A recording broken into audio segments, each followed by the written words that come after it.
जय श्री कृष्ण एवरीवन। आज मैं बताने वाली हूँ जेनेटिकली मॉडिफाइड ऑर्गेनिजम्स क्या होते हैं। तो बेटा जेनेटिकली मॉडिफाइड ऑर्गेनिजम्स होते नहीं है, हम उनको पहली बात तो हम उनको बनाते हैं, ठीक है।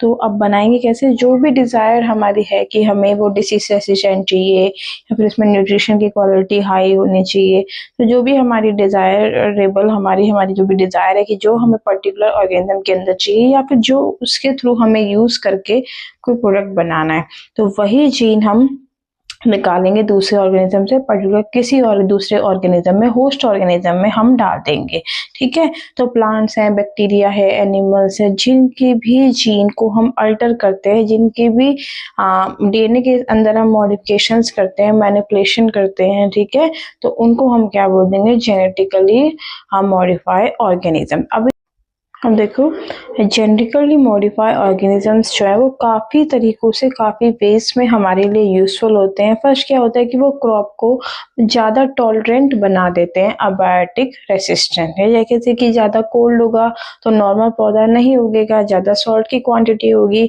नॉर्मल से थोड़ी सी ज़्यादा तो भी हमारा पौधा नहीं होगा, ज़्यादा सूखा हो जाएगा, पानी की कमी हो जाएगी तो भी नहीं होगा। लेकिन जो जेनेटिकली मॉडिफाइड क्रॉप्स होती है ना बेटा, तो वो कैसा भी एबायोटिक रेसिस्टेंस हो, कैसा भी एबायोटिक स्ट्रेस हो, वो उसमें ग्रो कर जाती है।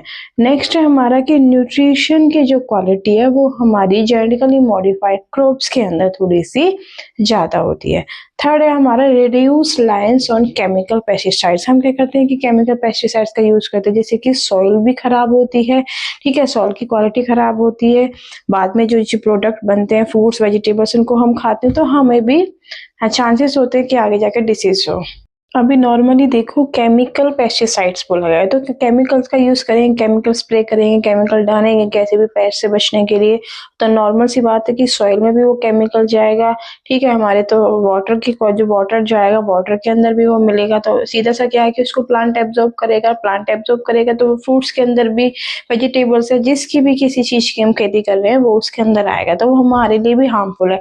इससे अच्छा है कि कुछ बायोलॉजिकल चीजें हम अपनाएं, जैसे कि वो लेडी बर्ड हम इंट्रोड्यूस करा दे, वो एफिड्स को खा जाते हैं, ठीक है, तो जिससे हमारी फसल खराब नहीं होती। जैसे बहुत सारे तरीके हैं जिसमें हम केमिकल पेस्टिसाइड को छोड़ के हम बायोलॉजिकल कुछ हम यूज करें, जिससे कि हमारी जो हेल्थ है वो ज्यादा खराब ना हो, ठीक है। उसके नेक्स्ट है बेटा हमारा रिड्यूस पोस्ट हार्वेस्ट लॉस, ठीक है। तो पोस्ट हार्वेस्ट लॉस में क्या होता है कि मान लो भी हमने क्रॉप कट किया है, ठीक है, और क्रॉप को कट करने के बाद हमें कमर्शियली हमें कुछ उसको ट्रांसपोर्ट करना है आगे, तो उस जो बीच का जो टाइम पीरियड है उसमें काफी जो हमारी जो फसल है वो डिस्ट्रॉय हो जाती है। मान लो एग्जाम्पल लो कि हमने ट्रांसपोर्ट कराने हैं टमाटोज, ठीक है, तो टमाटोज दब गए या कुछ हो गया तो वो खराब हो जाएंगे, पोस्ट हार्वेस्ट लॉस में आएगा।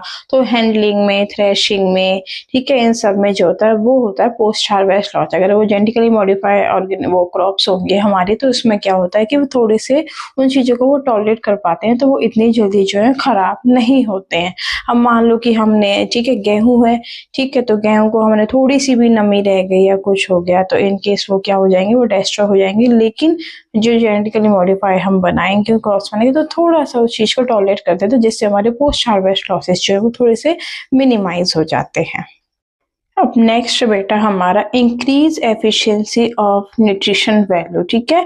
तो अब क्या होता है कि जो नॉर्मल क्रॉप्स होती हैं वो इतनी एफिशिएंटली जो है सॉइल में से मिनरल्स को यूज नहीं कर पाते, लेकिन जो हमारी जेनेटिकली मॉडिफाइड क्रॉप्स होती हैं वो एफिशिएंटली जो सॉइल में मिनरल्स अवेलेबल है उनको एफिशिएंटली वो यूज कर पाते हैं, ठीक है।